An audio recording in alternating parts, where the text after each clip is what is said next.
You guys have heard about, cancel culture. People are being canceled. The right is being canceled.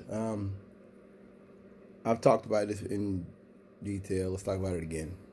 Okay. America has always been about cancel culture.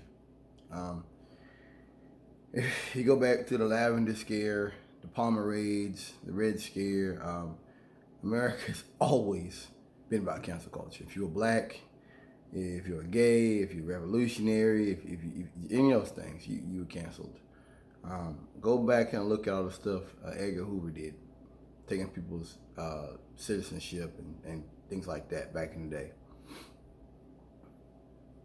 They've always been about that, even when it meant violating their own rules and their own policies to do it. Look at all the people in Hollywood, Billie Holiday and folks like that, people in Hollywood that were black folks that were destroyed because they were on the left or they were anti-war. Come on, man. America's always been cancel culture. What you are watching now is a sort of a payback. And these rednecks know it. There's a certain payback. Now, I don't really support that. I don't believe that's the right way to go, but I recognize it's what it is. America's always been like this. Now we've gotten interest in the power. We got people who support us, and the tables have turned. So CPAC, they've been talking about it, and they banned somebody who would use anti-Semitic slurs. I think it was a rapper, a black guy. That was talking about Judaism's not a real religion, all this stuff. It's a fine line you walk as a white supremacist on that level, because you're with the Jews. Like that's a big part of it, is like they're the children of God, and like the Antichrist is coming and we gotta stand with the Jews and all this shit. But then like for white supremacists, they're still like, you Jews are this, that, and the other. It's a fine line they walk, because they always have to have that superiority thing. It doesn't surprise me that you have people among them that don't know to, hey, keep that quiet. Don't be so blatant with your anti-Semitism. Don't be so blatant with your homophobic comments. Don't be so blatant with racist stuff. Doesn't surprise me. But I was thinking about, I guess Trump said he would speak if he would speak if Pence didn't come out there, something like that, or one of them. And it got me to thinking about the future of Trump's legacy. And I'm not talking about him running again. Maybe he will, maybe he won't. January the 6th, there were people on tape screaming for his head. They're going to cut Pence's head off. They had nooses up there, guys. Multiple nooses. This is for all the people that call this stuff hooliganism. Hooligans don't come with pepper spray. They had bear spray. I heard they were like, they were throwing gas. Those folks had gas, CS gas somehow. Using the fire extinguishers. It's not hooliganism. The fact that even after Trump knew Pence was in trouble, he never reached out to Pence for I don't think he still hasn't reached out to him. It tells you that there's ill will within his legacy. Because, we talk a lot about how, okay, him not being impeached, he'll still get his pension. He'll still have his Secret Service protection. Other things are going to happen. Okay, whatever. But looking at Trump, looking at his legacy, it's ruined. I mean, Pence at one point said that he would activate with the 21st Amendment if he had to. If Trump did, I think that's when Trump kind of calmed. That was after the event. I mean, I think what we realize now for Republicans is they're totally bought in, and that there was never going to be a chance they would impeach Donald Trump. It was never going to happen. If leading an insurrection on the Capitol isn't enough, I'm not sure what it was. I've said it before. Trump could have been at the Oval Office snorting powder off the table on camera. Everybody could have seen it. And Republicans, Mr. McConnell would still make up. Well, it could have been a medical drug. We don't know. And he could have had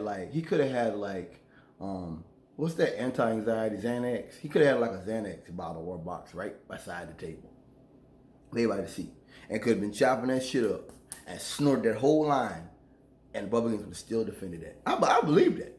Oh yeah, I totally believe it. Trump could have been caught violating a young child on camera, and Republicans would still defend it. No doubt in my mind. Well, he probably deserved it. No doubt in my mind.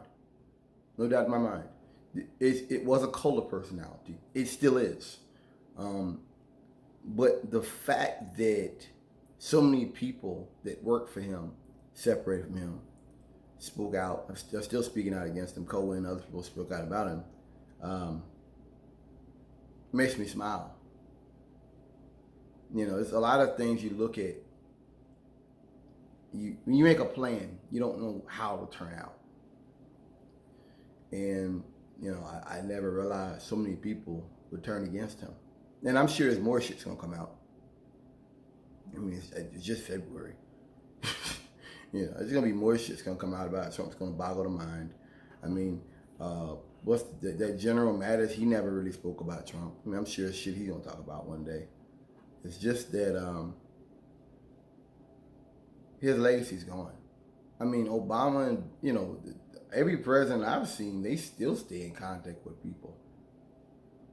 And their people are still doing shit. They use their power for good, even after they're not in office no more. They use their power to move their privilege, to move things forward. Eric Holt is out there talking about gerrymandering and stuff. You can still find him out there speaking. What's the woman Obama had over there? The Homeland Security. I think she became the governor or something in Arizona. I mean, those people are still out here doing stuff. They're still out here moving the discussion forward and progressing society.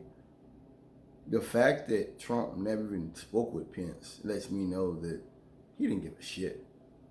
Fuck Mike Pence, basically. So what?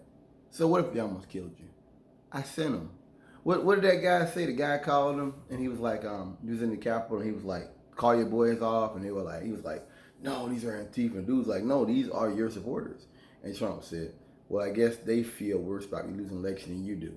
Yeah, I mean, this is the mind of a sociopath.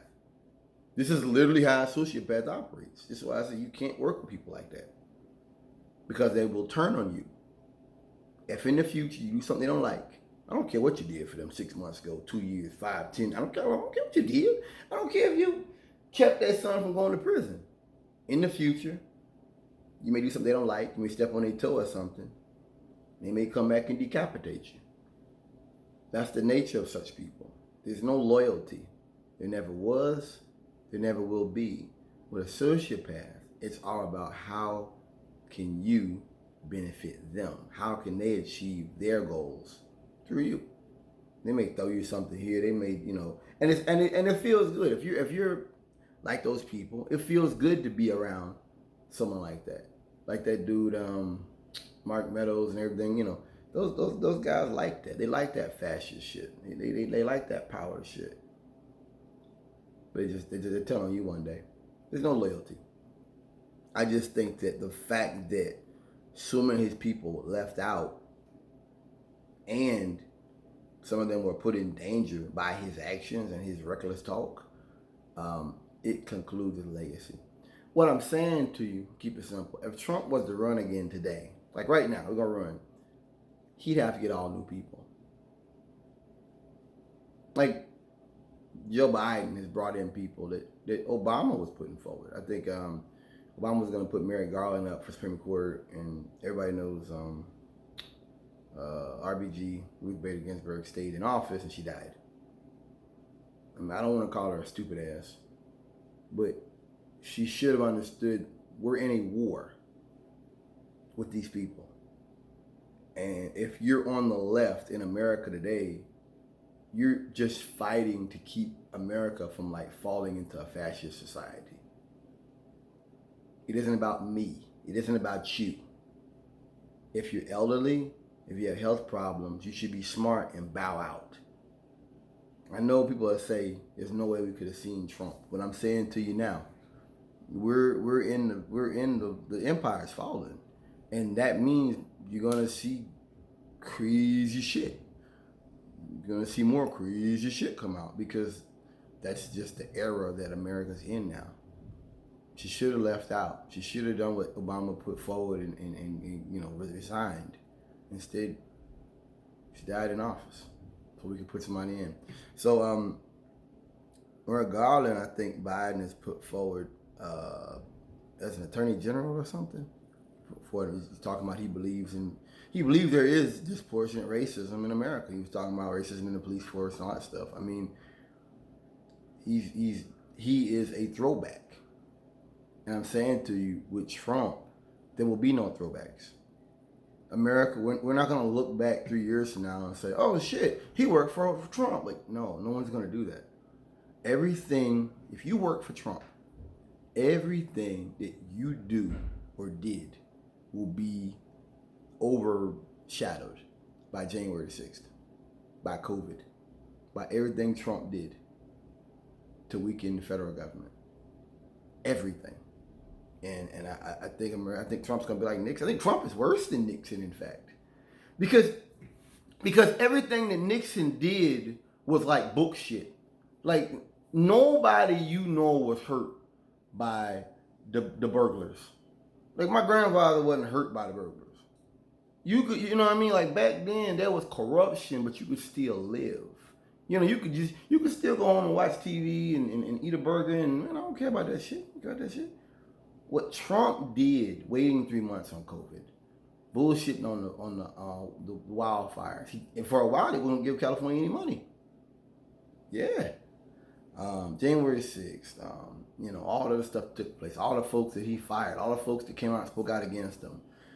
All this stuff. Like, this affects people. Because what Trump did was literally, he played the music for the bees to come out the woodwork. And the bees are still swarming around out here. What Trump did affects all our lives. He put all of us in danger. Every last one. And people know that. People know that in a tangible way. I can tangibly show you how his comments influence people. I can show you the New Zealand shooter. His manifesto directly mentioned Donald J. Trump and Candace Owens in his murder manifesto. I can show you that. With Watergate and all that. That's like the Pentagon the Pentagon Papers.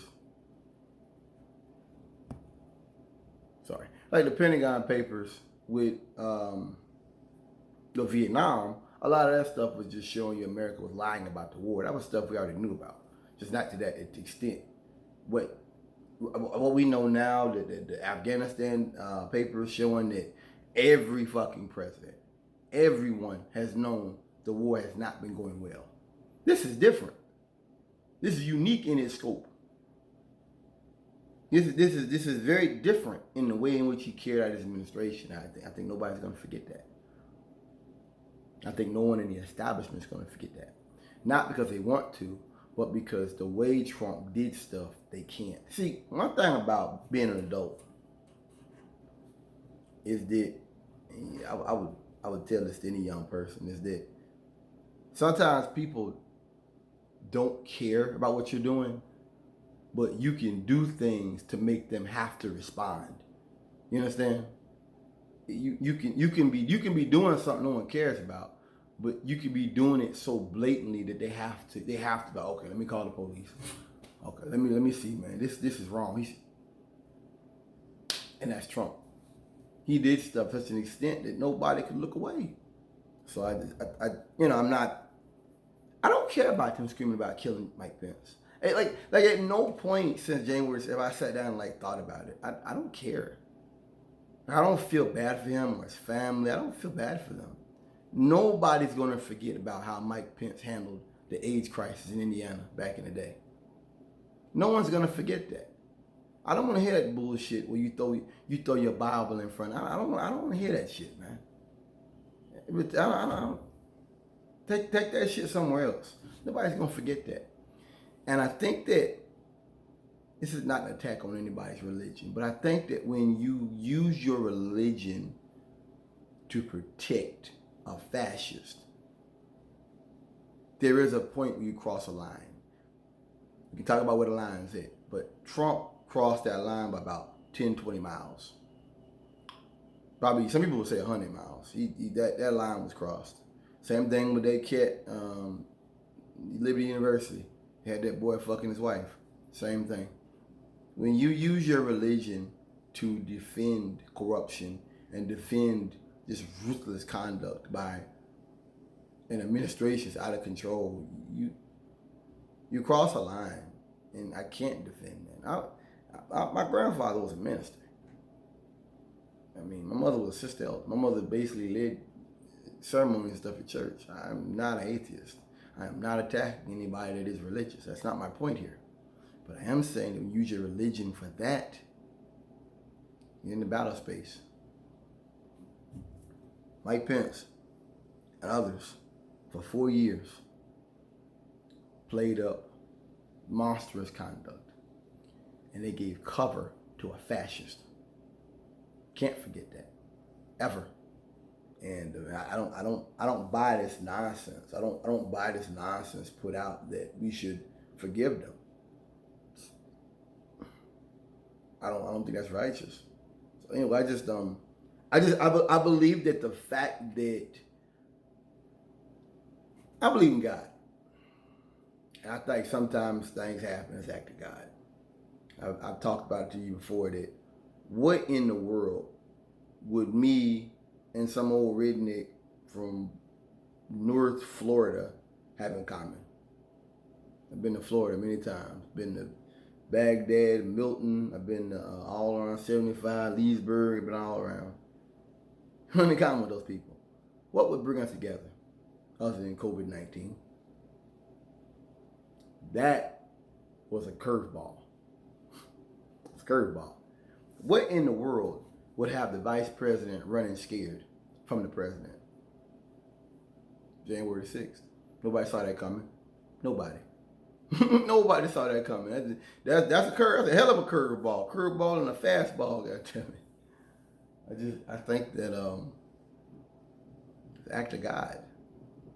You know, you got away with all these crimes, you got away with all these different hearings, you cheated, you lied, you did all this crooked shit. And all I did was put the people that you had around you in more danger. I love it. Don't feel bad for Pence or his family. Thanks for listening.